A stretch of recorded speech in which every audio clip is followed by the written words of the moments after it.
es pot ser un artista de veritat sense parlar del temps que ens toca viure.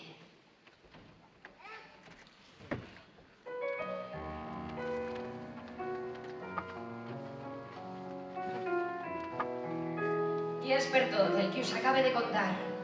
I sí, per Nina Simone també, que m'encanta.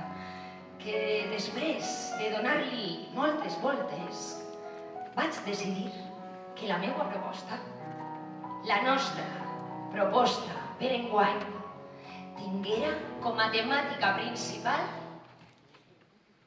la llibertat d'expressió i la reivindicació explícita que l'art no és delicte en cap de les seues manifestacions.